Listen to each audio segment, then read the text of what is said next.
battle that was, the Battle of Gettysburg. What an unbelievable, I mean, it was so much and so interesting and so vicious and horrible and so beautiful in so many different ways. Gettysburg, wow. I go to Gettysburg, Pennsylvania to look and to watch.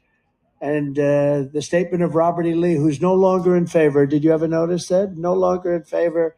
Never fight uphill, me boys. Never fight uphill. Hello there, folks. Welcome to the Manchurian Candidate speaking here. And again, going to have a little U.S. election politics festival on a miniature scale here, doing some reminiscing about wonderful moments in history like the Gettysburg. Oh, I love the Gettysburg. Oh, I love the Gettysburg. How come you people are quite militaristic? Do you ever notice how you like? Why? I mean, like this. I'm like, sorry to interrupt, mate, but it's just that was a battle, right? Horrific battle. Well, I know, but it's it's about America, the dream of freedom and liberty and things like that. Right. Well, the trouble is seeing UK schools. I can kind of tell from what it's a little bit more complicated than that. And obviously, the battle for the the US, effectively for the future of the US, the Constitution itself, kind of hangs on this kind of thing. Did you not see there was some son of a bitch flew a fucking Confederate flag in the people's house? Yeah, well, but I mean, the tax burden. If you looked at the inflation, the inflation. I know what you think. He's a fascist. I know he's a fascist. I need you Tories like you, that don't think that is the way we should be governing ourselves, to speak out a bit more. Why are you not?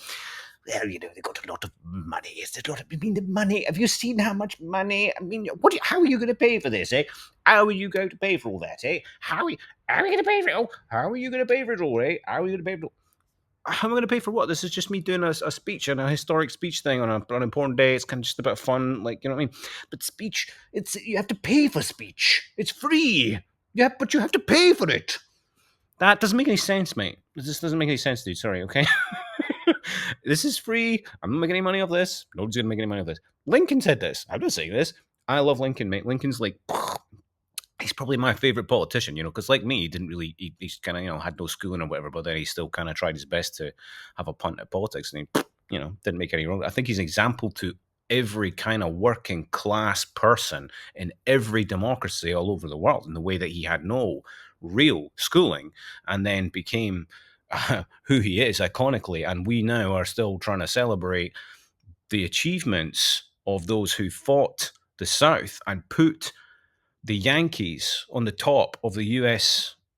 of America. And I mean, we need to really hold on to what we have. It's like kind of hanging by a thread, isn't it? It's like BL. What do you think they're saying when they say they don't like BLM? They want to take it back to whatever. What do you think they want to take it back to?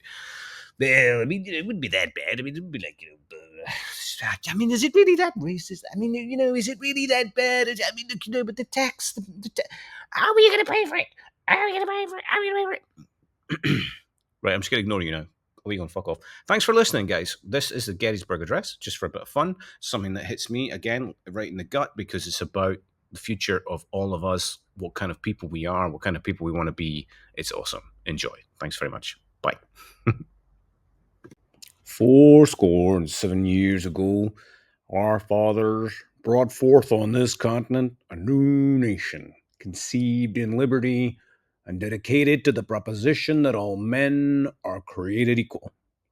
Now we are engaged in a great civil war, testing whether that nation or any nation so conceived and so dedicated can long endure.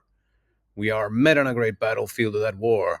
We have come to dedicate a portion of that field as a final resting place for those who here gave their lives that the nation might live.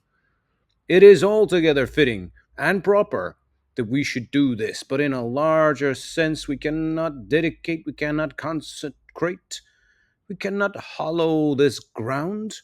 The brave men living and dying who struggled here have consecrated it far above our poor power to add or detract. The world will still note nor long remember what we say here, but it can never forget what they did here. It is for us, the living, rather, to be dedicated here to the unfinished work which they who fought here have thus far so nobly advanced.